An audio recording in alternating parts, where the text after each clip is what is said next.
হ্যাঁ, নমস্কার। আমরা দেখতে পাচ্ছি যে নির্বাচনী প্রক্রিয়া শুরু হয়ে গেছে। বিভিন্ন রাজনৈতিক দল প্রচার করছে। কিন্তু পাশাপাশি আমরা যেটা দেখতে পাচ্ছি যে ভারতীয় জনতা পার্টি, বিজেপির যারা নেতা বা যারা প্রতিদ্বন্দ্বিতা করছে তারা বেলাগামভাবে আমাদের রাজ্যের মুখ্যমন্ত্রী তাকে আক্রমণ করে চলেছে। এবং মমতা বন্দ্যোপাধ্যায় শুধু যে দেশের মধ্যে একমাত্র মহিলা মুখ্যমন্ত্রী তা নয়। যে ভারতবর্ষে নারীদের সম্মান থাকে, সম্মান আছে, যে দেশে কবি দেশের সাথে জননীকে তুলনা করেছেন, বলেছেন যেদিন সুনীল জলধি হইতে উঠিবে জননী ভারতবর্ষ। আমরা সেই ভারতবর্ষে বাস করি যেখানে নারীদের সম্মান আছে।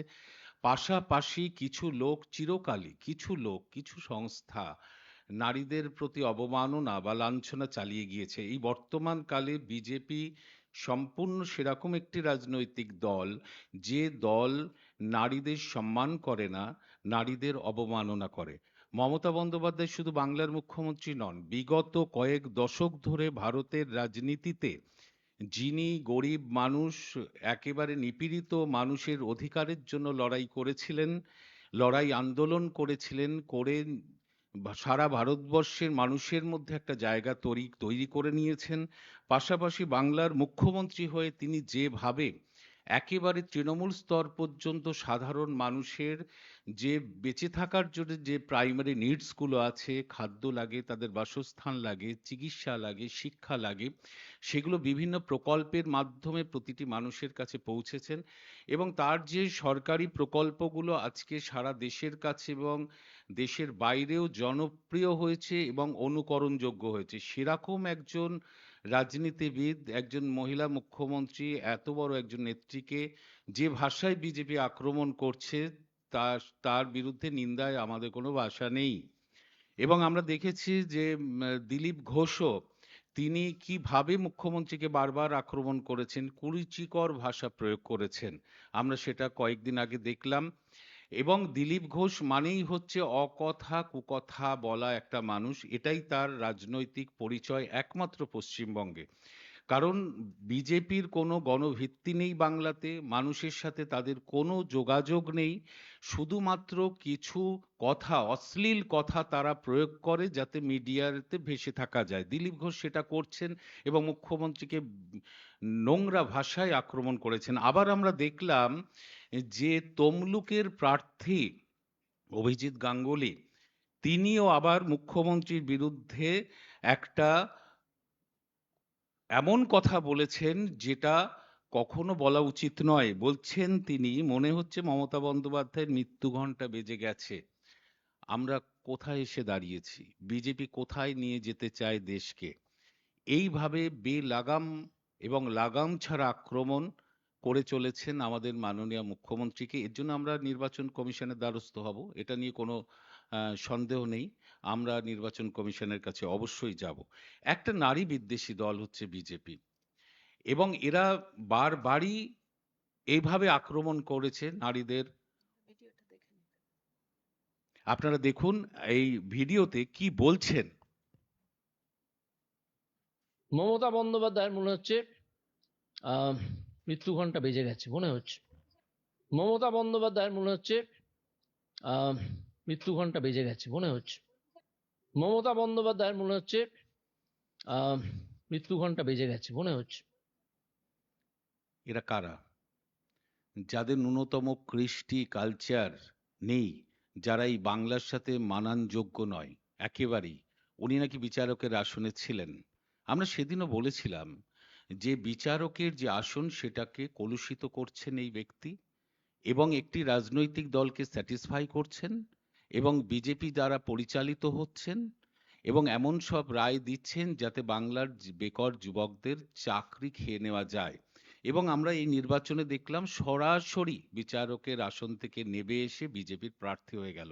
মানুষের সামনে কিন্তু পরিষ্কার হয়ে গেল তিনি একটা মুখোশ পরেছিলেন, সেই মুখোশটা আজকে খুলে গেছে এবং তার দাঁত নখ বেরিয়ে পড়েছে।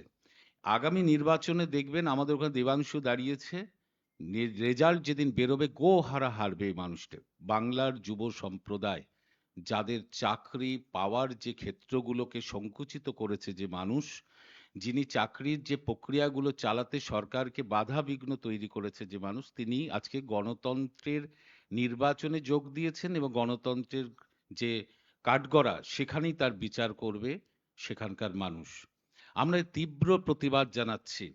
আমাদের মুখ্যমন্ত্রী, আমি আগেও বললাম যে মমতা বন্দ্যোপাধ্যায় শুধু মুখ্যমন্ত্রী নন, তিনি ভারতের রাজনীতিতে তিনি একটা উল্লেখযোগ্য নাম, যেটা আগামী বহু বছর তার নাম ভারতের ইতিহাসে লেখা থাকবে। তার লড়াই, তার আন্দোলন, তার সরকারি ক্ষেত্রে তিনি থেকে, প্রশাসনে থেকে তিনি যেভাবে মানুষের খাদ্য, বস্ত্র, বাসস্থান, চিকিৎসা, শিক্ষার ব্যবস্থা করেছেন বিভিন্ন প্রকল্পের মাধ্যমে, যেভাবে বাংলাকে তিনি ভারতবর্ষের মধ্যে তুলে ধরতে পেরেছেন, তার বিভিন্ন প্রকল্প আজকে অনুকরণযোগ্য হয়েছে, দেশে বিদেশেও স্বীকৃতি লাভ করেছে। তাকে আক্রমণ করছেন এই ভাষায়। মানুষ তার জবাব দেবে, কারণ আমরা ভোটের মধ্যেই আছি। এটা গণতান্ত্রিক দেশ, এখানে নির্বাচন, মানুষের উপরেই আছে সমস্ত ক্ষমতা। একজন মানুষের ভোটের দ্বারাই নির্ধারিত হয়ে যাবে কে জিতবে, কে হারবে, কারা সরকারে যাবে, কারা সরকার থেকে চলে যাবে। আমরা এটা বুঝতে পারছি যে বিজেপি আগামী যে এই নির্বাচনে দেশে সরকার গড়তে গেলে যে গরিষ্ঠতা দরকার, সেটায় তারা পৌঁছতে পারবে না। এই আশঙ্কা থেকেই বিজেপি দুটো কাজ করছে। এক হচ্ছে নানা রকম ভাবে অত্যাচার করছে, বিরোধী রাজনৈতিক দলের উপরে এজেন্সি লাগিয়ে অত্যাচার করছে, অকথা কুকথা অশ্লীল বাক্য প্রয়োগ করছে, আর আরেক দিকে হচ্ছে মিথ্যে প্রতিশ্রুতি দিচ্ছে। এ নির্বাচন তো হবে মোদি গ্যারান্টি ভার্সেস দিদি গ্যারান্টির। মোদি বলছে মোদি কা গ্যারান্টি, মোদি গ্যারান্টির উপর সাধারণ মানুষের কোনো ভরসা নেই। কারণ 2014 সালের আগে তিনি যে যে কথাগুলো ভারতবর্ষের মানুষকে বলেছিলেন, একটা কথাও তিনি বাস্তবে রূপায়িত করেননি। বলেছিলেন যে বিদেশ থেকে কালো টাকা নিয়ে আসবো ক্ষমতায় আসার পর, এবং সেই কালো টাকা ভাগ করে দিলে এক একজন ভারতবাসীর ব্যাংক অ্যাকাউন্টে 15 লক্ষ টাকা করে ঢুকে যাবে। 1 টাকাও বিদেশ থেকে আনতে পেরেছেন? আনতে পারেননি। শুধু তার উপরন্তু এই নরেন্দ্র মোদীর আমলে বিদেশে ভারতীয়দের কালো টাকার পরিমাণ আরো 10% বৃদ্ধি পেয়েছে। আর কি বৃদ্ধি পেয়েছে? বিজেপির পার্টি ফান্ড বৃদ্ধি পেয়েছে। এবং এই যে সাধারণ মানুষকে সামনে রেখে বিভিন্ন ব্যবসায়ীদের হুমকি দিয়ে সাধারণ মানুষের কাছে সেই অর্থ কোনোদিন কেন্দ্রীয় সরকার পৌঁছয়নি, কিন্তু বিজেপির পার্টি ফান্ড বিভিন্ন ব্যবসায়ীরা বৃদ্ধি করেছে। 15 লক্ষ টাকা পায়নি, 2 কোটি করে বেকারের চাকরি দেব বলেছিল। আজকে 10 বছরে 20 কোটি বেকারের চাকরি হওয়ার কথা। আমি যদি 542টা আসন দিয়ে ভাগ করি, প্রতি লোকসভা আসন দিয়ে ভাগ করি, তাহলে প্রতি লোকসভায় 60,000-এর বেশি কেন্দ্রীয় সরকারের চাকরি মোদির সেই গ্যারান্টির মধ্যে পাওয়ার কথা। 60 জন পেয়েছে, 6 জন পেয়েছে, পায়নি, কথা রাখেননি তিনি। আজকে তিনি যা যা বলেছিলেন কোনো কথাই রাখেননি। তাই মোদি গ্যারান্টির উপর সাধারণ মানুষের, দেশের মানুষের উপরে, বাংলার মানুষের কোনো ভরসা নেই।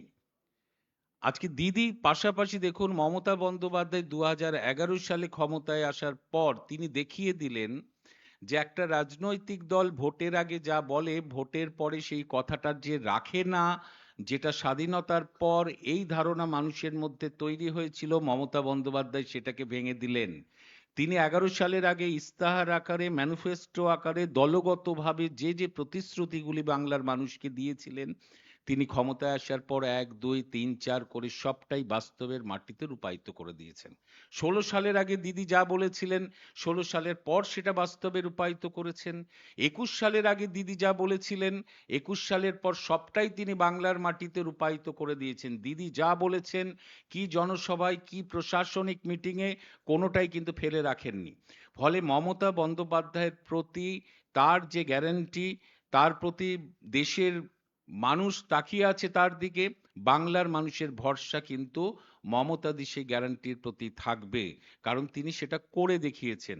এই অবস্থায় দেখুন বিজেপি কি বলেছিল, উজ্জ্বলা গ্যাসের কথা, প্রকল্পের কথা বলেছিল, নরেন্দ্র মোদী বলেছিলেন, কজন পেয়েছে?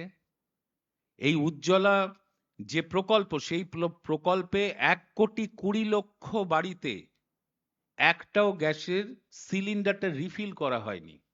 1.5 কোটি গ্যাসের সিলিন্ডারে একবার রিফিল করা হয়েছে। এটা হচ্ছে মোদির গ্যারান্টি। আপনি মহিলা সংরক্ষণ বিল পার্লামেন্টে বলল মহিলাদের আমরা ক্ষমতায়ন করব। ভারতবর্ষে এম্পাওয়ারমেন্ট টু ওমেন নিয়ে অনেক আলোচনা হয়েছে, কিন্তু প্রকৃতভাবে ভারতবর্ষের বিভিন্ন জায়গায় মহিলাদের সেই ক্ষমতায়ন কিন্তু করা হয়নি আজও।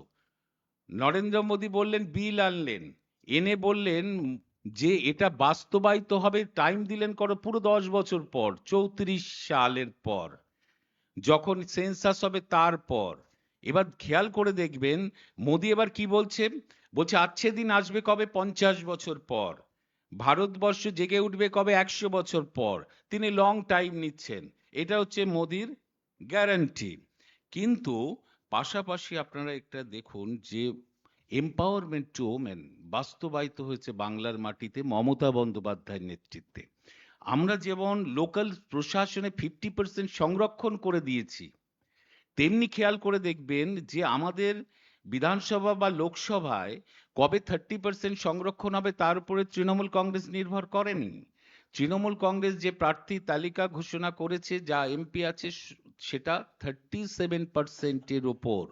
অর্থাৎ সবসময় আমাদের দল মমতা বন্দ্যোপাধ্যায়ের নেতৃত্বে আমাদের দল মহিলাদের ক্ষমতায়নের কাজটাই করেছে, এবং যাতে মহিলারা নিজের পায়ে দাঁড়াতে পারে। কত প্রকল্প এনেছেন মমতা বন্দ্যোপাধ্যায়। শিক্ষাশ্রী প্রকল্প মেয়েদের জন্য, কন্যাশ্রী প্রকল্প মেয়েদের জন্য। এগুলো আজকে শুধু এটা যে কয়েকটি পরিবারের মেয়ে পাচ্ছে তা নয়, পশ্চিমবঙ্গের যা কিছু প্রকল্প আছে সার্বিক আছে, সার্বজনীন আছে।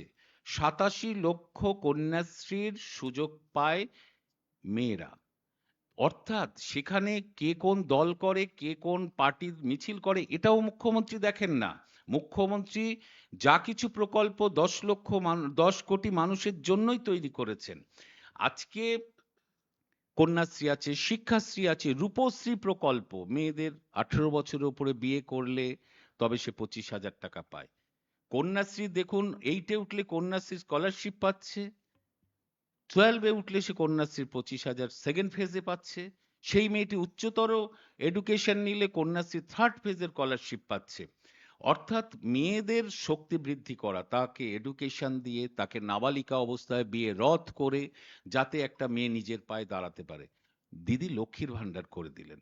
বাংলার 2,15,00,000 মা বোন আজকে লক্ষ্মীর ভান্ডারের অর্থ পায়।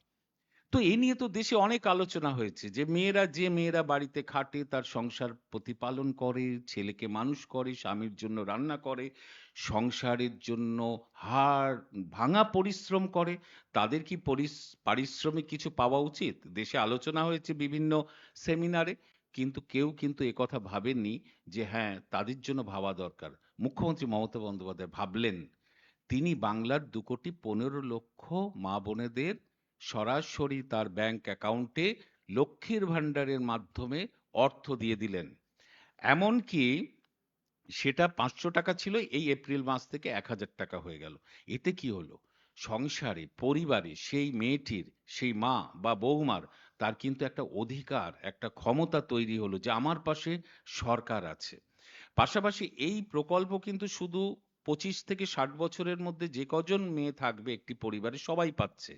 এটা আর্থিক দিক থেকে সেই পরিবারের যেমন সুরাহা হচ্ছে মেয়েদের, তেমনি ক্ষমতা বৃদ্ধি পাচ্ছে, অধিকার তৈরি হচ্ছে, একটা সাহারা পাচ্ছে সরকারের থেকে। তাই তো দিদির প্রতি এত ভরসা থাকবে এই নির্বাচনে। তাই দিদির প্রতি ভরসা রাখবে বাংলার মানুষ, এবং প্রতিটি লোকসভা নির্বাচনেই, প্রতিটা লোকসভা কেন্দ্রেই বিপুল ভোটে তৃণমূল কংগ্রেস জয়ী হবে। তো আমাদের এই এই নির্বাচন, এই নির্বাচনে দেখুন এই সম্প্রতি একটা রিপোর্ট বেরিয়েছে, বেকারত্বের অবস্থা কি ভারতবর্ষে। আজকে মোদির আমলে 45% বেকারত্বের হার বৃদ্ধি পেয়েছে। সম্প্রতি আইএলওর একটা রিপোর্ট বেরিয়েছে, সেখানে বলছে মোট যা বেকার তার মধ্যে 83% হচ্ছে যুব সমাজ ভারতবর্ষে। এবং 2002 সালে যেখানে উচ্চশিক্ষিত বেকারের সংখ্যা ছিল 35%, সেটা 2022-এ বেড়ে হয়ে গেল 65%। অর্থাৎ বেকারত্বের হার বেড়েছে উচ্চ শিক্ষিত যুব সম্প্রদায়ের মধ্যে। দেখুন, 100 দিনের মজুরি বৃদ্ধি, 100 দিনের মজুরি বৃদ্ধির একটা ঘোষণা হয়েছে। সেই ঘোষণাতে কিরকম বঞ্চনা দেখুন, যে বিহারে 7.4% বৃদ্ধি হয়েছে, গুজরাটে 9.3% বৃদ্ধি হয়েছে, মধ্যপ্রদেশে 9.9% বৃদ্ধি হয়েছে, ছত্তিশগড়ে 9.9% বৃদ্ধি হয়েছে, অন্ধ্রপ্রদেশে 10.9% বৃদ্ধি হয়েছে, বাংলায় 5%। আমরা এখান থেকে একটা জিনিস বুঝতে পারছি যে বাংলার প্রতি তীব্র বঞ্চনা চালাচ্ছে কেন্দ্রীয় সরকার। স্বাধীনতার পর এত বঞ্চনা বাংলার প্রতি আর কোনো সরকার করেনি। আজকে 100 দিনের কাজ 2 বছরে বেশি হয়ে গেল বাংলায়। যে বাংলা 100 দিনের কাজে তিনবার ফার্স্ট হয়েছে ভারতবর্ষে, যে বাংলায় 100 দিনের 2,56,00,000 জব কার্ড হোল্ডারের মধ্যে 99.6% আছে আধার লিঙ্ক যুক্ত, সেই বাংলায় বন্ধ হচ্ছে, 100 দিনের কাজ বন্ধ করে রেখেছে। 59 লক্ষ 59 লক্ষ জব কার্ড হোল্ডার কাজ করেছিল 2 বছর আগে, তাদের পারিশ্রমিকটুকু পর্যন্ত কেন্দ্রীয় সরকার দেয়নি। কিন্তু আমাদের মুখ্যমন্ত্রী, তিনি লড়াই করলেন, প্রধানমন্ত্রীকে চিঠি লিখলেন, এবং সেই 100 দিনের কাজ যাতে চালু হয়, যাতে যারা পারিশ্রমিক পায়নি তারা যাতে টাকা ফেরত পায়, প্রধানমন্ত্রী কর্ণপাত করলেন না। আমাদের সর্বভারতীয় সম্পাদক অভিষেক বন্দ্যোপাধ্যায়ের নেতৃত্বে আমরা দিল্লিতে গেলাম, আমরা আন্দোলন করলাম, পুলিশি নির্যাতনের সম্মুখীন হলাম, অভিষেক বন্দ্যোপাধ্যায় সহ সাংসদদের উপর অত্যাচার করলো অকথ্য পুলিশ, কিন্তু সেই মজুরি নরেন্দ্র মোদী সরকার দিলেন না। কিন্তু বাংলার মুখ্যমন্ত্রী বললেন আমাদের অধিকারের লড়াই চলবে, আমরা এই অধিকার অর্জনের জন্য আমাদের লড়াই চলবে, কিন্তু আমি রাজ্য সরকারের কোষাগার থেকে এই গরিব মানুষদের যারা কাজ করেছিল পারিশ্রমিক পায়নি, আমি সেটা দিয়ে দিচ্ছি। আমাদের রাজ্য সরকার দিয়ে দিয়েছে 59 লক্ষ শ্রমিক যারা কাজ করে টাকা পায়নি। এখানেই মোদি যে কথা, তার থেকে অনেক বেশি ভরসা থাকবে মানুষ, মমতা বন্দ্যোপাধ্যায়ের উপরে ভরসা রাখবেন, কারণ দিদি যা বলেন সেটা করে দেন। আজকে 50 দিনের কাজের গ্যারেন্টি রাজ্য সরকার দিচ্ছে, এবং দিদি যেটা বলেছেন যে যে আবাস যোজনার বাড়ি, সেটাও আগামী দিনে যে অর্থবর্ষ চলছে সেই অর্থবর্ষের শেষের দিকে যদি কেন্দ্রীয় সরকার এই বঞ্চনা চালিয়ে যায়, আমি জানি না বিজেপি আদৌ ক্ষমতায় আসবে কিনা, কারণ বিজেপি এই নির্বাচনে সরকার গড়তে পারবে না, তাদের পতন অনিবার্য। কিন্তু মমতা বন্দ্যোপাধ্যায় একটা অঙ্গরাজ্যের মুখ্যমন্ত্রী, সীমিত আর্থিক ক্ষমতা, টাকা ছাপানোর মেশিন আমাদের হাতে নেই। সেই অবস্থার মধ্যে দাঁড়িয়ে মানুষের যে সার্বিক ডেভেলপমেন্টের যে কাজ তিনি করছেন, যেভাবে নতুন নতুন প্রকল্প কর্মসূচি আনছেন সাধারণ মানুষের জন্য, সেটা অভাবনীয়, সেটা অনুকরণযোগ্য। তাই তৃণমূল কংগ্রেসের প্রতি মানুষের ভরসা থাকবে। কিন্তু বিজেপি ক্রমাগতভাবে যে কাজটা করছে, যে সমস্ত নির্বাচনী যে আদর্শ বিধি আছে এমসিসির মধ্যেই, প্রধানমন্ত্রী তিনি ফোনের মাধ্যমে, এটা বিজেপির একটা কৌশল, যা স্ক্রিপ্টেড, তিনি কথা বলছেন, যিনি উত্তর দিচ্ছেন বিজেপির স্ক্রিপ্ট করা, তৈরি করা, সেখানে তিনি প্রতিশ্রুতি দিচ্ছেন যে এই ইডি যা কালেকশন করেছে, যে টাকা উদ্ধার করেছে, সেই টাকা আমি আবার পরে প্রতারিতদের বা দিয়ে দেব বাংলার জন্য। আমরা অবাক হয়ে গেলাম যে প্রধানমন্ত্রী কি করে এটা বলতে পারেন। এখন এমসিসির মধ্যে আমরা 3টে পয়েন্টের বিরোধিতা করছি। একটা হচ্ছে, যেহেতু নির্বাচনী আদর্শ মডেল কোড অফ কন্ডাক্ট জারি আছে, তার মধ্যে প্রধানমন্ত্রী কখনো এ ধরনের প্রতিশ্রুতি দিতে পারে না। আমরা নির্বাচনের কমিশনের কাছে এর বিরুদ্ধে প্রতিবাদ জানাবো, অভিযোগ জানাবো। 2 নম্বর, যে ইডি যে টাকা, ডিডি এই যে রেড করে যে টাকাটা, অবৈধ টাকা, কালো টাকা, আয় বহির্ভূত যে টাকা উদ্ধার করে, এটা স্বাভাবিক প্রক্রিয়া, সারা দেশ জুড়ে সবসময় চলে।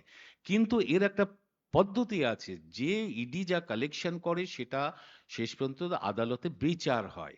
যে যে টাকাটা পেয়েছে সেটা অবৈধ না বৈধ সেটা আদালত বিচার করে। যতক্ষণ না আদালত বিচার করে সেটা একটা নির্দিষ্ট অ্যাকাউন্টে রেখে দিতে হয়, সেটা কেউ হাত দিতে পারে না। এমনকি সেই বিচারে যদি এটা সাব্যস্ত হয় যে টাকাটা ইডি উদ্ধার করেছে সেটা বৈধ টাকা, তাহলে যে ব্যক্তির থেকে টাকাটা নেওয়া হয়েছে তাকে সুদসহ ফেরত দেওয়ার কথা। অর্থাৎ বিচারাধীন টাকা কি করে প্রধানমন্ত্রী ঘোষণা করছেন যে ওই টাকাটা আমি সাধারণ মানুষকে দিয়ে দেবো। ৩ নম্বর, মোদির এই যে কথা নির্বাচনের মধ্যে সবটাই হচ্ছে জুমলা।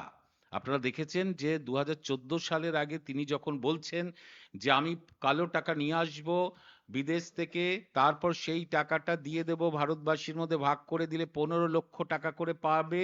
পরবর্তীকালে আমরা উম অমিত শাহের একটা বাইট থেকে আমরা দেখতে পাচ্ছি সেখানে উনি বলছেন যে ওটা জুমলা। অর্থাৎ নির্বাচনের আগে নরেন্দ্র মোদী এই কথা এভাবে বলেছিলেন যেটার কোনো বাস্তবতা নেই। অর্থাৎ সেই বাস্তবতা নেই মানে ভারতবর্ষে মানুষ কিন্তু ১৫ টাকা করেও পায়নি, কালো টাকা উদ্ধার হয়নি, কালো টাকা বিদেশে বৃদ্ধি পেয়েছে। তেমনি এই যে টাকা সেই টাকা তিনি যে কথা বলছেন এটাও একটা জুমলা। তার কারণ হচ্ছে যে কেন্দ্রীয় সরকার পশ্চিমবঙ্গে ১,৬০,০০০ কোটি টাকা বাকি রেখেছে, বকেয়া রেখেছে, বাংলার অধিকারের টাকা দেয়নি, যারা ১০০ দিনের টাকা দেয়নি, যারা আবাস যোজনার টাকা দেয়নি, যারা বিভিন্ন খাতে পশ্চিমবঙ্গের পাওনা টাকা দেয় না, তারা আবার দান ধ্যানের কথা বলে। এটা কখনো বিশ্বাসযোগ্য হয়? ৩,০০০ কোটি টাকা উনি নাকি দান করবেন, দিয়ে দেবেন। আগে ১,৬০,০০০ কোটি টাকা দিন। আগে এই যে ৩,৫০০ কোটি টাকা যেটা রাজ্য সরকার পেমেন্ট করে দিল ৫৯ লক্ষ জব কার্ড হোল্ডারকে, আপনি সেই টাকাটা আগে দিন। যে ১১,৩৬,০০০ মাটির বাড়ির তালিকা অনুমোদন করেছিলেন ২ বছর আগে, সেই টাকাটা আগে দিন। এবং যে ২,৫৬,০০,০০০ জব কার্ড হোল্ডার আজকে কাজ পাচ্ছে না পশ্চিমবঙ্গে ২ বছর, অর্থাৎ এক একটা বছরে আপনারা ভেবে দেখবেন এক একটা বছরে পশ্চিমবঙ্গে যে কাজ হতো ৩৮ কোটি, ৩৯ কোটি, ৪০ কোটি শ্রম দিবস তৈরি হতো এবং ১১,০০০, ১২,০০০, ১৩,০০০ কোটি টাকা কাজ হতো, মানুষ কাজ করত এবং সেই কাজে লেবার পেমেন্ট হতো, সঙ্গে সঙ্গে স্থায়ী সম্পদ তৈরি হতো। সেটা বঞ্চিত, বাংলা বঞ্চিত।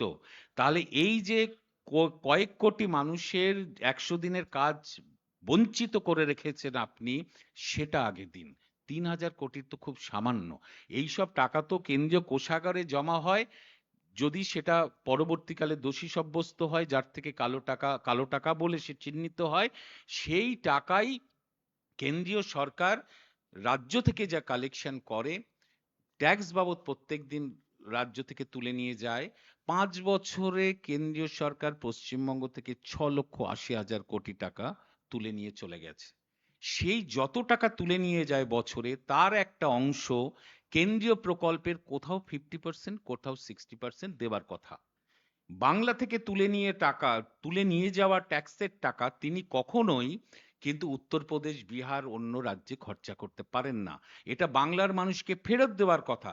সেটা না দিয়ে তিনি প্রতারিত করছেন বাংলার মানুষকে। সেই প্রতারণার শিকার যারা হয়েছে তাদের তো টাকাটা আগে দিন, হকের টাকা। তাদের অধিকারের টাকাটা দিন। এখন নির্বাচনের মধ্যে এইসব ওই ১৫ লাখের মতো গল্প উনি বলছেন। এর কোনো বাস্তবতা নেই, এর কোনো ভিত্তি নেই। আমরা নির্বাচন কমিশনের কাছে অবশ্যই যাব। তারপরে যেটা হলো যে এই নির্বাচন মানুষের তৃণমূল কংগ্রেসের উপরে আস্থা রাখবে, মমতা বন্দ্যোপাধ্যায় যে উন্নয়ন করেছে তার প্রতি আস্থা রাখবে এবং মোদী কেন্দ্রীয় সরকার যে তীব্র বঞ্চনা চালাচ্ছে পশ্চিমবঙ্গের প্রতি তার বিরুদ্ধে মানুষ রায় দেবে। এবং যেভাবে একটা সামগ্রিক সরকার চলে, যেভাবে একটা তালিবানি সরকার চলে, যখন দেশে জরুরি অবস্থা ছিল সেই সময় যেভাবে বিরোধী রাজনৈতিক নেতাদের ওপরে রাষ্ট্রীয় সন্ত্রাস চলছিল সেটাই চালাচ্ছেন উনি। সেইটা চালাচ্ছেন। আজকে অরবিন্দ কেজরিওয়াল তিনি গ্রেপ্তার হয়ে গেলেন। কি কারণে গ্রেপ্তার হলেন? একটা অভিযোগ করছেন, করে ইডি সিবিআই দিয়ে গ্রেপ্তার করছেন। ইডি সিবিআই তদন্ত করছে না, বারবার চার্জশিট দিতে দেরি করছে, সাপ্লিমেন্টারি চার্জশিটের নাম করে শুধু আটকে রাখা হচ্ছে। আর একদিকে মিডিয়াতে খালি ওই ট্রোল করা হচ্ছে, যে মেলাইন করা হচ্ছে এবং কালিমা লিপ্তর কাজ হচ্ছে। আসলে কিন্তু বিচার হয় না। আজকে হেমন্ত সোরেন তিনি গ্রেপ্তার। পশ্চিমবঙ্গের আজকে ইডি সিবিআই দিয়ে বিভিন্ন জায়গায় আমাদের দলের নেতাদের বারবার তাদের হ্যারাস করার চেষ্টা হচ্ছে। এটা কোনো গণতান্ত্রিক দেশে হতে পারে না। এটা সেই কাজটা দেখুন বিজেপির দম্ভ কতটা। বিরোধী দল, পশ্চিমবঙ্গের বিরোধী দলনেতা তিনি ঠিক করে দেন যে তৃণমূল কংগ্রেসের কার বাড়িতে ইডি যাবে কি যাবে না। তিনি গর্ব করে বলেন, দুটো জিনিস গর্ব করে বলেন যে এই তো ইডি পাঠাবো, ইডি চলে যাবে, ইডি গ্রেপ্তার করবে।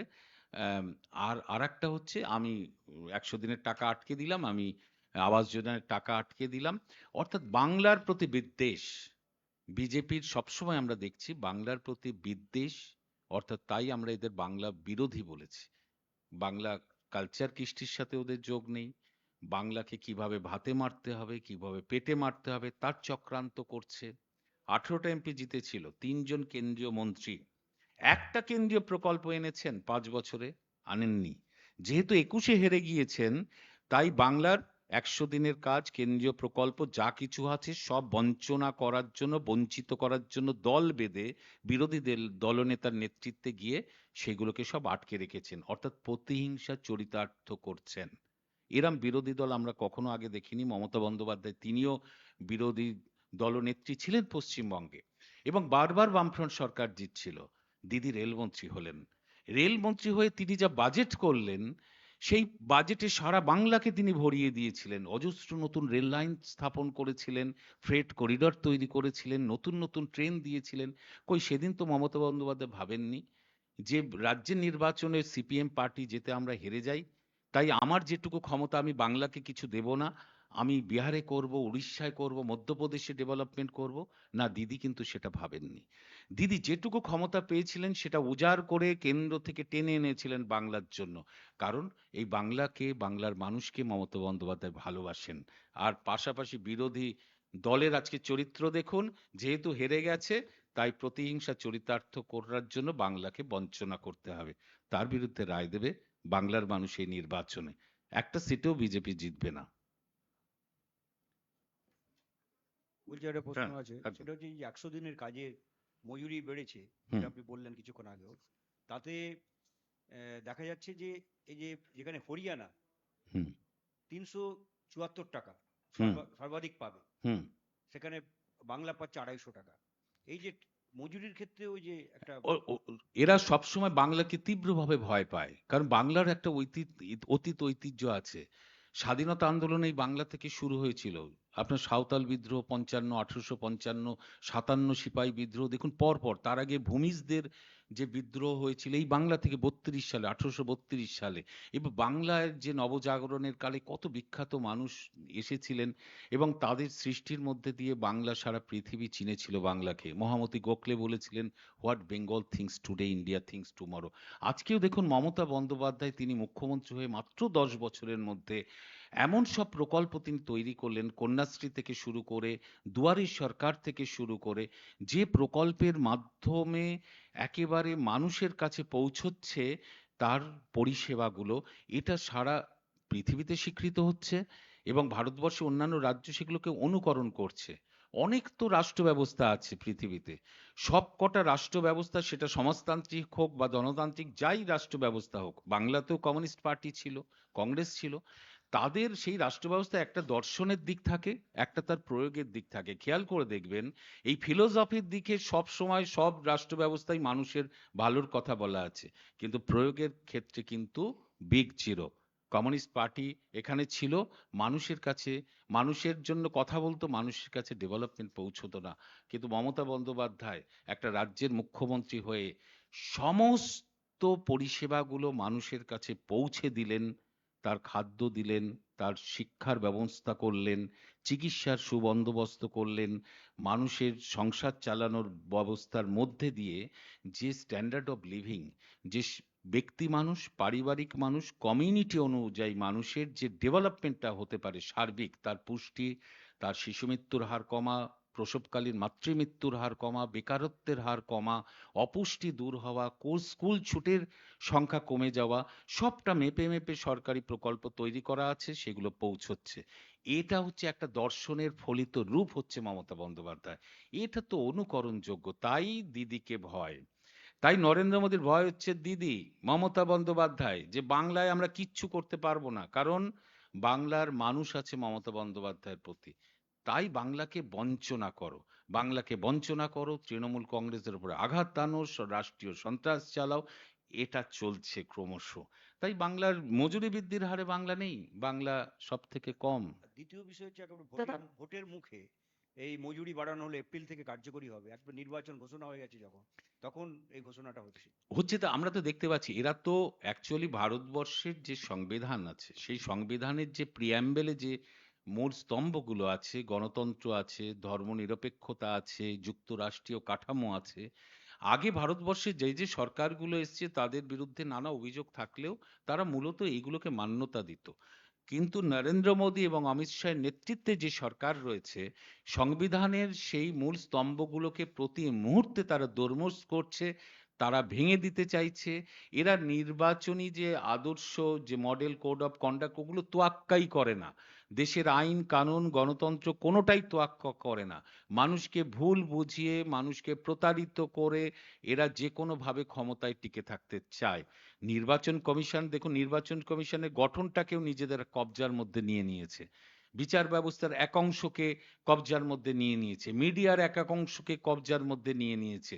অর্থাৎ গণতন্ত্র সঠিকভাবে জারি থাকতে হলে যে যে সংস্থাগুলোর সক্রিয়তা দরকার, স্বাধীন সত্তা দরকার, সবটাই বিজেপি সেইগুলোকে ভেঙে চুরে তছনছ করছে। তাই ওরা থোড়াই মানছে।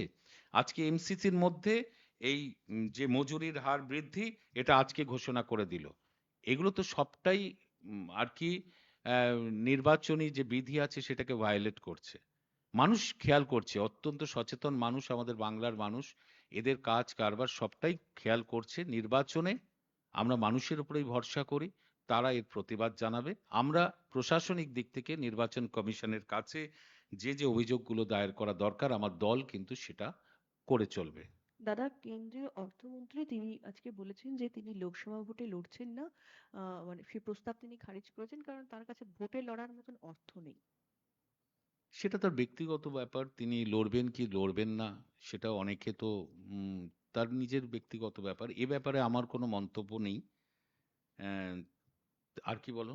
বসিরহাটের যিনি প্রার্থী এই বিজেপি, সংক্রান্ত এই সংক্রান্ত একটা প্রশ্ন করে নিচ্ছি। হুম। এবং নির্মলা সীতারামনের স্বামী তিনি বলছেন এই যে নির্বাচন বন্ড, এটা হচ্ছে বিশ্বের হচ্ছে বৃহত্তম কেলেঙ্কারি, এবং এতে বিজেপি সাধারণ মানুষের প্রশ্নের মুখে পড়বে এবং তার ফল তাদের ভুগতে হবে। হ্যাঁ, আপনি এটা আমরা হুঁশিয়ারি দেখ দিচ্ছেন। হ্যাঁ, এটা আমরা দেখেছি অবশ্যই, কারণ তিনি শুধু নির্মলা সীতারামনের স্বামী শুধু না, হাজবেন্ড শুধু না, তিনি একজন প্রতিষ্ঠিত অর্থনীতিবিদ। তিনি পরিষ্কারভাবে এটা ইলেকটোরাল বন্ডের বিপক্ষে যেটা বলেছে, আমাদেরও বক্তব্য তাই, যে বিজেপি এই ধরনের বন্ড তৈরি করে বা এর সাথে পিএম কেয়ারস ফান্ড, দেখুন দুটোরই ক্যারেক্টার প্রায় সেম, যে যারা ডোনেট করবে তাদের পরিচয় সম্পূর্ণ গোপন রাখা হবে। এবং তারপরে যেটা ঘটছে, যে বিজেপি সরকার থেকে যারা বরাত বেশি পেয়েছে, যারা যারা বিজেপি সরকারের বড় বড় কাজ করছে, তারা বড় বড় ডোনেশন বিজেপি পার্টি ফান্ডে দিয়েছে। এবং যাদের ইডি সিবিআই দিয়ে, যাদের ইডি ইনকাম ট্যাক্স যে সমস্ত ব্যবসায়ীর বাড়িতে পাঠানো হয়েছে, পরবর্তীকালে দেখা গেছে যাচ্ছে যে তারাই ফান্ডিং বিজেপি পার্টি ফান্ড বাড়াতে সহযোগিতা করছে। বিজেপি চালাকি যেটা করছে সেটা হচ্ছে, প্রথমে মানুষের কথা বলছে, স্বচ্ছতার কথা বলছে, কিন্তু আদপে যেটা করছে সেটা হচ্ছে রাষ্ট্রকে ব্যবহার করে, এজেন্সিকে ব্যবহার করে তারা পার্টি ফান্ড বাড়ানোর একটা কৌশল নিয়েছে। এবং এই যে 15 লক্ষ টাকা বিদেশ থেকে কালো টাকা নিয়ে আসবো একটা হুমকি দিয়ে দিল, যারা অবৈধ টাকা তৈরি করে তাদের কোমরে দড়ি পরাবো এবং সেই কালো টাকা ভাগ করে দেব, মানুষকে সামনে রাখলেন। মানুষ 1 টাকা পেল না, ভারতবর্ষে সাধারণ মানুষ ওর একটা চিটেপটা পেল না, কিন্তু বিজেপির পার্টি ফান্ড বাড়তে লাগলো। যারা কালো টাকা করে তারাই বিজেপির পার্টি ফান্ডে টাকা দিতে লাগলো। এবং এই নোটবন্দির সময় সেই কায়দাটাই করেছিল। এবং এই যে এই পিএমস কেয়ার ফান্ডেও তাই আরটিআই করে জানা যাবে না যে কারা ডোনেট করছে। যদি ঝাঁপি খোলা যায় দেখা যাবে যারা বিজেপি সেন্ট্রাল গভর্নমেন্টের সুযোগ পেয়েছে, যারা বড় বড় কাজ পেয়েছে তারা বিজেপি ফান্ডে টাকা দিচ্ছে, আর যাদের ক্ষেত্রে ইডি ইনকাম ট্যাক্সকে পাঠিয়ে হুমকি দেওয়া হয়েছে তারা টাকা দিচ্ছে, তারপর তদন্ত বন্ধ হয়ে যাচ্ছে। এই একটা টাকা কালেকশন করার একটা পদ্ধতি বিজেপি নিয়েছে নিজের পার্টি ফান্ড বাড়ানোর জন্য। মানুষ কিন্তু ছিটেফোঁটা এর থেকে লাভবান হয়নি, দেশে স্বচ্ছতা আসেনি, এবং কোনো এই যে নোটবন্দি করলেন, নোটবন্দি করে বললেন একদম ওদের তো টার্গেট ছিল 4 লক্ষ কোটি টাকার উপরে নাকি জমা পড়বে না, সেটা দেশের লাভ হবে। নোটবন্দির সময় আপনারা দেখেছেন সমস্ত টাকা ব্যাংকে জমা হয়ে গিয়েছিল। কি করে জমা হয়ে গিয়েছিল? তার মানে কি দেশে কোনো কালো টাকা ছিল না? সমস্ত বিজেপির এইসব কার্যকর্তা যারা আছে সারা দেশ জুড়ে, তারা বিভিন্ন ব্যাংককে ম্যানেজ করে এই টাকাগুলোকে তারা জমা করিয়েছে। এবার এখান থেকে তারা বিজেপির পার্টি ফান্ড বৃদ্ধি করেছে। বড় বড় স্ক্যাম, নোটবন্দি বলুন, এই যে ভ্যাকসিন তৈরি করলেন, খুব ভালো কথা, দেশের মানুষকে দিয়ে দিলেন। আজকে আপনি ইলেকটোরাল বন্ড খুলুন, দেখুন যারা ভ্যাকসিন তৈরির বরাত পেয়েছে তারা সব থেকে বড় ডোনেশন করছে বিজেপিকে। বিজেপি দেশে বড় বড় স্ক্যাম তৈরি করেছে, ভারতবর্ষে আগে এত বড় বড় স্ক্যাম হয়নি, সে কথা উনি বলেছেন। নির্মলা সীতারামের হাজবেন্ড অত্যন্ত প্রতিষ্ঠিত একজন অর্থনীতিবিদ, তিনি সে কথাই বলেছেন। ইলেকট্রাল বন্ড একটা বড় ধরনের দুর্নীতি। এ তো আপনার ওইটা অফিসিয়াল দেখাচ্ছে, আর যে ইডি সিবিআই দিয়ে যাদের ভয় দেখাচ্ছে, আনঅফিসিয়াল কত টাকা বিজেপির আছে সেটা তদন্ত হওয়া দরকার। এই যে নির্বাচন আসছে, কত টাকা ওরা খরচা করবে সারা ভারতবর্ষে, এই টাকা কোথা থেকে পায়? আজকে অরবিন্দ কেজরিওয়ালের একটা অভিযোগ, তাকে গ্রেপ্তার করে আটকে রাখলো। তাহলে ইলেকটোরাল বন্ডে যেভাবে টাকা এসেছে, ইডি ইনকাম ট্যাক্সের কালো তালিকাভুক্ত যে সমস্ত জায়গা থেকে এসছে, তাহলে তো বিজেপির নেতাদেরও জেলের মধ্যে থাকা দরকার। এর উত্তর কে দেবে? ফলে আমাদের ভরসা ভারতবর্ষের মানুষের উপরে, বাংলার মানুষের উপরে, যারা এই গণতান্ত্রিক নির্বাচনে তার অধিকারটা প্রয়োগ করবে, করে এই বিজেপির মতো এরম একটা অনাচারী দল যারা অনাচার চালাচ্ছে ভারতবর্ষ জুড়ে, তাদের প্রত্যাখ্যান করবে এবং বাংলায় মমতা বন্দ্যোপাধ্যায়ের প্রতি আস্থা রাখবে, এটা আমরা বিশ্বাস করি। বসিরহাটের বিজেপি যিনি প্রার্থী হয়েছেন রেখা পাত্র, তাকে নিয়ে সকালে তৃণমূল কংগ্রেস একটা টুইট করে তার স্বাস্থ্যসাথী কার্ডের পরিষেবা নিয়ে। বিজেপির বক্তব্য হচ্ছে যে স্বাস্থ্যসাথী কার্ডের যে পরিষেবা রেখা পাত্র পেয়েছে, এই পরিষেবা তৃণমূলের না রাজ্য সরকারের? এক, এর টাকা তৃণমূল দিচ্ছে না রাজ্য সরকার দিচ্ছে? যদি রাজ্য সরকার দিয়ে থাকে তাহলে এই ধরনের পোস্টের কি ব্যাখ্যা? এই প্রশ্ন তুলেছে বিজেপি। প্রথম পয়েন্ট আউট করি, তৃণমূল কেন বলছে। এই যে 5 বছর যে অন্তর যে ভোট হয়, সেই ভোটে মানুষ কাকে ভোট দেয়? ডিএমকে দেয়? বিডিওকে দেয়? কোনো সরকারি আধিকারিককে ভোট দেয়? ভোট দেয় একটা রাজনৈতিক দলকে। তাহলে 5 বছর আজকে তিনটে টার্মে তৃণমূল কংগ্রেসকেই মানুষ ভোট দিয়েছে, এবং ভোট দিয়ে বলেছে যে তুমি সরকারে যাও, তুমি গিয়ে মানুষের জন্য ভালো কাজ করো। ফলে এই যে সরকার চলে, মমতা বন্দ্যোপাধ্যায় আমাদের সর্বভারতীয় তৃণমূল কংগ্রেসের সভানেত্রী, তিনি বাংলার মুখ্যমন্ত্রী, তিনি যে ডেভেলপমেন্টটা যেভাবে মানুষের কাছে দিয়েছেন, আমরা তৃণমূল কংগ্রেসের কর্মী হিসেবে সেটাকে বিশ্বাস করি। এবার প্রশ্ন হলো, তৃণমূলই তো অভিযোগটা করবে, কেন করবে না? প্রধানমন্ত্রী ফোন করছেন, এটা একটা বিজেপির নতুন স্টাইল প্রচারের। উনি কয়েকজনকে ফোন করছেন, সেটাকে আবার বিজেপি বিভিন্ন জায়গায় ভাইরাল করছে, এবং 7-8 মিনিট ধরে প্রধানমন্ত্রী কথা বলছেন, রেখাপাত্রের সাথে কথা বললেন, কত কি কথা বললেন, রাজ্য সরকার এই তৃণমূলের বিরুদ্ধে লড়াইয়ের কথা বললেন। আমরা জাস্ট দেখিয়েছি যে মমতা বন্দ্যোপাধ্যায় যা কিছু করেছেন সবার জন্য করেছেন, সেখানে কোনো দল জাতি ধর্ম দল দেখা হয়নি, সকলের জন্য এই সরকার। তেমনি রেখা পাত্র আমাদের সরকারের যে স্বাস্থ্যসাথী কার্ড, সেই কার্ডটা পেয়েছেন, তার কাছে আছে, তার সুযোগ তিনি পেয়েছেন।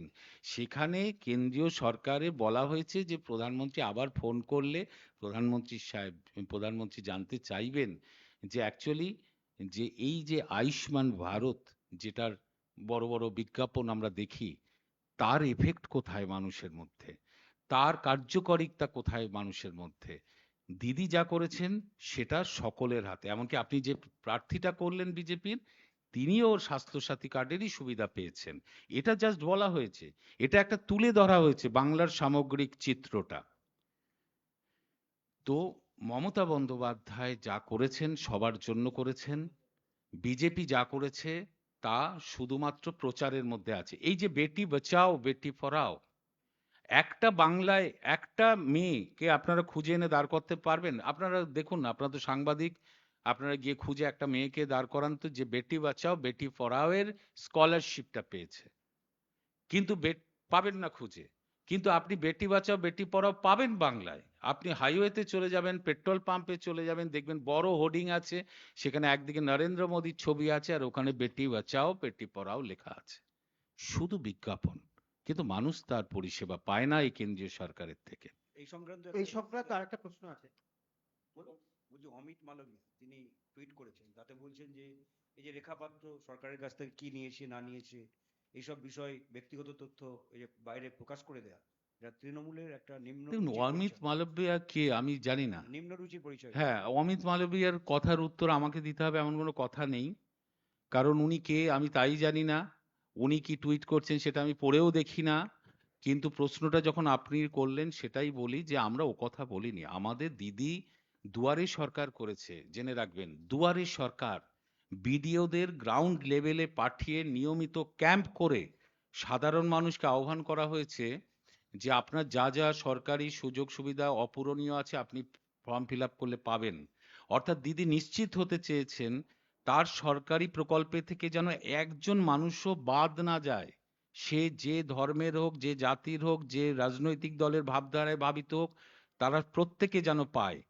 সেইটাই তো আমরা শুধু দেখিয়েছি। এটা হচ্ছে বাংলা, এটা হচ্ছে আমাদের মামাটি মানুষ সরকার, মাননীয় মুখ্যমন্ত্রীর যে প্রশাসন তার সময় যে সুযোগটা সবাই পেয়েছে। এটা বিজেপির কেন্দ্রীয় সরকারের যে প্রকল্প তার সুযোগ তার 10% মানুষও ভারতে পায়নি। Ma'am, if you can just answer that, Arvind Kejriwal একটু today বলো। has been sent to custody of Enforcement Directorate till 1st of April. The ED initially sought a 7-day custody, but the court has approved a 5-day custody of Arvind Kejriwal. All opposition voices will be rubbed and gagged by the BJP. The BJP is trying to totally snatch away the level playing field which the opposition has in every democracy. So they don't have the right to actually take away Arvind Kejriwal's right to fight the elections. Its MCC is in vogue. They don't have the right to take Hemant Biswa Soren and others, also from Jharkhand Chief Minister. So this is totally their ploy of gagging the opposition's voice. They don't want Mamta Banerjee here also because she is the only chief minister who is a threat to them, threat to their total autocratic government. So it is totally wrong of them to take Arvind Kejriwal into custody. He was a chief minister. He's still a chief minister fighting from the prison. He will be fighting the elections. He was cooperating and he was in Delhi only, available to the ED. Mahua Maitra হ্যাঁ। তাকে আজকে ডাকা হয়েছিল, তিনি জানিয়েছেন তিনি প্রচারে থাকবেন কৃষ্ণনগরেই। আর সিবিআই সূত্রে যেটা খবর যে আজকে সন্ধ্যা অবধি সিবিআই অপেক্ষা করবে, মহুয়া মৈত্র দিল্লিতে আসবেন এবং তাদের বক্তব্যে সাড়া দেবেন। মহুয়া ইস্যুতে বিজেপি আপনাদেরকে কার্যত কাঠগড়ায় তুলছে যে মহুয়া মৈত্র তাকে ডাকার পরও তিনি যাচ্ছেন না, এটা নিয়ে তৃণমূলের বক্তব্য। আমি আবারও প্রশ্ন করছি, এটা এই ভারতবর্ষের কোন ব্যবস্থা জারি আছে? আমরা তো জানি গণতান্ত্রিক দেশ। আমি তো জানি যে সেখানে গণতান্ত্রিক দেশে মানুষের অধিকারী সব। রাষ্ট্রের হাতে কি এত ক্ষমতা আছে যে রাষ্ট্র তার এজেন্সি দিয়ে যখন তখন যে কোনো নেতা নেত্রী বিরোধী দলকে ধরবে, জেলে পুরবে, ডাকবে? এই এত ক্ষমতা কি ভারতবর্ষের রাষ্ট্রেরকে সেই ক্ষমতা দেয়া আছে যেটা বিজেপি প্রয়োগ করছে? নির্বাচন শুরু হয়ে গেছে, দম থাকে কৃষ্ণনগরে লড়াই করুন, মানুষের রায় নিয়ে দেখে নিন যে মানুষ আপনাদের যে কার্যকলাপ বিজেপির সেন্ট্রাল গভর্নমেন্ট যা চালিয়েছে সেটাকে সমর্থন করে কিনা। এরা মানুষের কাছে যেতে চায় না, এরা জানে মানুষ তাদের সমর্থন করবে না, সাধারণ ভোটাররা তাদের প্রত্যাখ্যান করবে, তাই এজেন্সি ব্যবহার করছে। সেখানে ছুটতে হবে এমন কোনো কথা নেই। আগামী দিনে বহু লড়াই দেশের গণতন্ত্রপ্রিয় মানুষকে লড়তে হবে। এরা যে সন্ত্রাস শুরু করেছে, রাষ্ট্রীয় সন্ত্রাস, সেই সন্ত্রাসের বিরুদ্ধে দেশের মানুষের গণতন্ত্র রক্ষার জন্য লড়াই কিন্তু করতে হবে আগামী দিন, যদি বিজেপি আবার পাওয়ারে আসে। আজকে এটার কিসের দম্ভ? যে আমার হাতেও তো সিআইডি আছে, আমার রাজ্য সরকারের আছে, সিআইডি আছে, পুলিশ প্রশাসন আছে, আমি চটপট গিয়ে একটা অভিযোগ করে করে বিরোধী নেতাদের ধরে ধরে এনে জেলে পুরবো, আপনারা সমর্থন করবেন? আপনারা সেদিন টিভিতে দেখাবেন এই মমতা বন্দ্যোপাধ্যায় গণতন্ত্র কেড়ে নিল। আর আজকে সেন্ট্রাল গভর্নমেন্ট তার এজেন্সি নিয়োগ করে শুধুমাত্র অভিযোগের ভিত্তিতে সে ধরে ধরে জেলে পুরে রাখছে, আটকে রাখছে। এবং নির্বাচনের মধ্যে, আরে নির্বাচন তো 3 মাস, তারপরে ডাকুন না, নির্বাচনটা হোক, দেখা যাক যে মানুষ কি বলছে আপনাদের সম্বন্ধে, মানুষ কি রায় দিচ্ছে আপনাদের সম্বন্ধে। এখানে যেতে হবে এমন কথা নেই, মহুয়া মৈত্র তার কাজ মানুষের কাছে যাওয়া, সেই কাজটাই করছে। ও- সেখানেও 8জন তৃণমূল কর্মীকে এনআইএ রেখেছিল, তারা আজকে কেউ যায়নি। এটা কি মনে করছেন যে ভোটের মুখে বারবার তৃণমূল একেবারেই তাই। আমি ওই তো বললাম যে ED, CBI, income tax, NIA সব এজেন্সিগুলোকে ব্যবহার করছে নির্বাচনে। আর তো গণতান্ত্রিক দেশ, সেখানে নির্বাচন হলে মানুষের কাছে যায়, বিভিন্ন রাজনৈতিক দল মানুষের কাছে গিয়ে কি ডেভেলপমেন্ট করেছে, কি উন্নতি করেছে সেই সব মানুষের কাছে বোঝায়। যুক্তি তর্ক হতে পারে, শাসক দলের বিরুদ্ধে যুক্তি দিয়ে তার অন্যায়ের বিরুদ্ধে লড়াই হতে পারে, কিন্তু নির্বাচন কমিশনের আন্ডারে আইন শৃঙ্খলা সমস্ত এই মুহূর্তে ভারতবর্ষে, সেখানে কেন্দ্রীয় এজেন্সিগুলো কিভাবে অ্যাক্ট করছে এবং অ্যাক্ট করে বিরোধী প্রার্থীদের পর্যন্ত হেকেল করছে, বিরোধী রাজনৈতিক দলকে হেকেল করছে, এটা হচ্ছে দেখার বিষয়। আজকে দেখুন না, এই যে নির্বাচন কমিশনের আন্ডারে আছে, আমাদের এখানে অনেক পুলিশ প্রশাসনের এবং যারা জেলা প্রশাসনে ছিলেন তাদের ট্রান্সফার করা হয়েছে, এদিক ওদিক করা হয়েছে। ইডি সিবিআই এর কারো করা হয়েছে? কোথায় করা হয়েছে? কি চলছে দেশে? এই যে যেভাবে গণতন্ত্রকে একটা স্বৈরাচারী শাসন ব্যবস্থায় রূপান্তরিত করেছে ভারতবর্ষে, এর আঘাত থেকে কেউ বাদ পড়বে না। এমনকি যে গণতন্ত্রের চতুর্থ স্তম্ভ যে সংবাদ মাধ্যম, তারাও বাদ পড়বে না। আপনারা ইতিমধ্যে জানেন যে ইউএপিএ আইনের সংশোধন করে বিজেপি সরকার একতরফা ভাবে ভারতবর্ষের কত মানুষকে গ্রেপ্তার করেছে এবং সেই গ্রেপ্তার করে আটকে রেখেছে, এবং দোষী সাব্যস্ত হওয়ার পার্সেন্টেজ মাত্র 3% তার মধ্যে। এ তো রাষ্ট্রীয় সন্ত্রাস চলছে। আমরা মানুষের কাছে যাব, মানুষের রায়ের ওপরেই ভরসা আমাদের, এবং মানুষ প্রতিবাদ করবে, এর বিরুদ্ধেই এই নির্বাচনে ভোটের মাধ্যমে প্রতিবাদ জানাবে দেশের মানুষ। যারা বাংলা জানে না তারা বাংলার মানুষের মন বুঝবে কি করে? তৃণমূলের এই বক্তব্যকে হাতিয়ার করে দিলীপ ঘোষ বলছেন কীর্তি আজাদ কি বাংলার লোক? তিনিও তো বাংলা জানেন না। তাহলে বর্ধমান দুর্গাপুরে মানুষের মন বুঝবে কি করে? দেখুন, বিষয়টা হচ্ছে যে তৃণমূল কংগ্রেস যে কথাগুলো বলেছিল তার মধ্যে অনেকগুলি কথা যুক্ত ছিল, যে যারা বাংলার কৃষ্টি সংস্কৃতিকে সাথে যাদের যোগ নেই, যারা বাংলার ভাষাটা, বিভিন্ন মানুষের ভাষা থাকতে পারে, সেটা বিষয় নয়, সেটা হচ্ছে যারা বাংলা ভাষার প্রতি যাদের মর্যাদা দিতে জানে না, স্বীকৃতি দিতে চায় না, যারা রবীন্দ্রনাথের জন্মস্থান জানে না, যারা বিদ্যাসাগরের মূর্তি ভাঙে, যারা বাংলাকে তীব্র বঞ্চনা করে, 100 দিনের টাকা আটকায়, আবাস যোজনার টাকা আটকায়, বাংলাকে ক্ষতিগ্রস্ত করার চেষ্টা করে, বাংলার বদনাম করে, আমরা সেই সব তাদের বলেছি যে তারা হচ্ছে বিরোধী, বাংলা বিরোধী, এবং তারা বাংলার মানুষের দুর্দশা বুঝবে কেমন করে। দিলীপ ঘোষ ওখান থেকে একটা শব্দ কেটে নিয়ে বলছে, ওটার কোনো মূল্য নেই। কারণ হচ্ছে যে দিলীপ ঘোষরা একেবারেই আগে জবাব দিন, 18 জন এমপি কি করেছিলেন 5 বছর, 3 জন কেন্দ্রীয় মন্ত্রী বাংলার জন্য কি করেছেন, কতটা কেন্দ্রীয় প্রকল্প এনেছেন, সেটা শো করুন।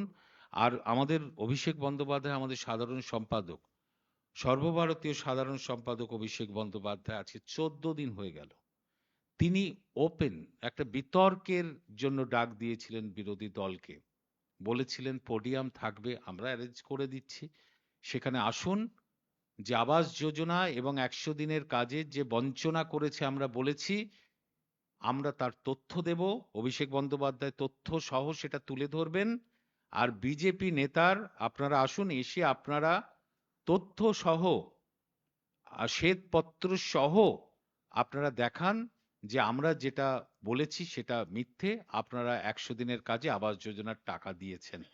এত সুন্দর আহ্বান কিন্তু ভারতবর্ষে গণতান্ত্রিক ব্যবস্থায় আগে কখনো লক্ষ্য করা যায়নি। নির্বাচন তো এরকম হওয়া উচিত। এলেন না কেউ এখনো, 14 দিন হয়ে গেল, সাড়াই দিলেন না। কেন দিলেন না জানেন?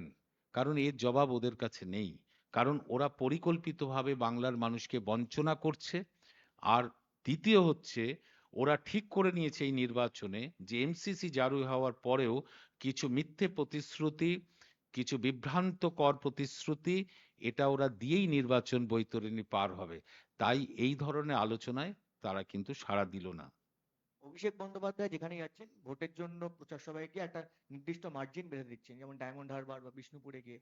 এটাকে অনেকে বলছেন যে কর্পোরেট কায়দায় ভোটের টার্গেট বেঁধে দেওয়া হচ্ছে, কি বলবেন? না, টার্গেট তো সেটা তো আমাদের ইন্টারনাল ব্যাপার। আমরা আমাদের কর্মীদের নিশ্চয়ই বলবো যে মানুষের কাছে যেতে হবে, মানুষকে বোঝাতে হবে, এবং যাতে বেশিরভাগ মানুষ আমাদের সমর্থন করে এবং বিজেপির এই অত্যাচার, বাংলার প্রতি এই বঞ্চনা মানুষ যাতে বোঝে এবং বিজেপির বিরুদ্ধে রায় দেয়, এর জন্য সবসময় একটা টার্গেট ঠিক করে। এটা সম্পূর্ণ দলের একটা পলিসি, এবং এতে কর্মীরা উৎসাহিত হয়, তারা বেশি বেশি করে মানুষের কাছে চায়। আমাদের তো একটাই কথা যে মানুষের কাছে যেতে হবে, প্রতিটি মানুষের কাছে যেতে হবে। প্রতিটি মানুষের পরিবারে, প্রতিটি পরিবারেই এই সরকারের বিভিন্ন প্রকল্পের সুযোগ সুবিধা পৌঁছেছে।